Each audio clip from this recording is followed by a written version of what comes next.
Alright guys, may share ako sa inyong another free mining app. So nakita ko siya as potential token in the future. Kaya share natin.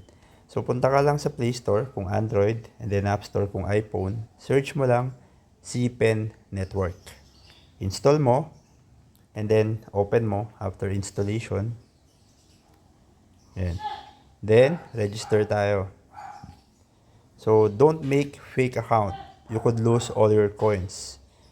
Ibig sabihin yan kasi pag dumating yung part ng KYC or you know your customer at nag-submit ka ng valid IDs for identification at mali yung hindi nag-match yung mga ginamit mo na information, possible di mo magamit yung token mo. So provide mo yung email mo. In this case, dami yung gagamitin ko. And then provide mo yung password mo. So at least 6 character combination of alphanumeric with uppercase and special character para secured. Then, re-enter your password. Tapos sa baba, lagay mo yung invitation code ko. So, untitled. Ayan. Nalagay ko na lang din sa comment. After that, click mo yung sign up. So, an email has been sent to your email address. Please verify your email address to log in. So, puntahan mo yung email mo para i-verify. So, yan. Nakita ko na siya sa email. And then, meron nakalagay dyan, verify email. Click mo lang yon. Then, lalabas dyan, verified na. So, punta na tayo sa app para mag-log in. Type mo yung password mo. Then, sign in. Tapos, ilalagay mo dito yung full name mo after mo mag-log in. So, yun muna ilalagay natin. And then, ano yung preferred mo na username?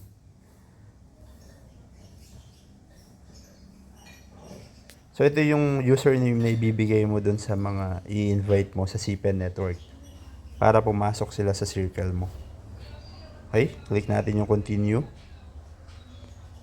And, yan. So, nakapasok na tayo sa system. Ganito lang yung gagawin mo dyan once a day. All you need to do is to click start.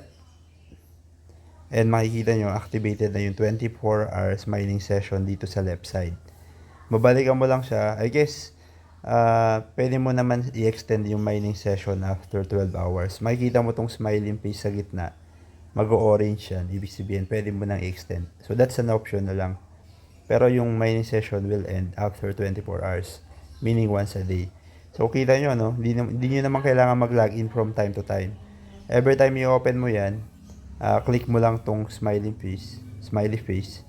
Tapos, reactivate na yung mining session. So, ang good thing dito, guys, tingnan mo yung mining session niya. 0.9 CPEN per hour. So, more or less, di ba, kulang-kulang 24 CPEN na rin per day. And, yeah, in a month, madami-dami na yun. So, malaki pa yung mining rate niya kasi bago pa lang. And monthly, nagkakaroon siya ng halving. Meaning, nababawasan yung mining rate. At the same time, kung mag-i-invite ka, mas tataas syempre yung mining rate mo. Tapos, dito makikita mo lang yung roadmap nila. Pero, ang estimated na mainnet nito is this 2024 din. So, naalala ko, ganito lang din yung Pi way back 2019. Wala pa masyadong features yung system nila. Pero ngayon, di ba, pwede mo na ibenta si Pi magkano. May mga bumibili ng investor even though hindi pa sila nalalaunch or hindi pa nalilist sa mga exchange. Okay? So, yun lang muna.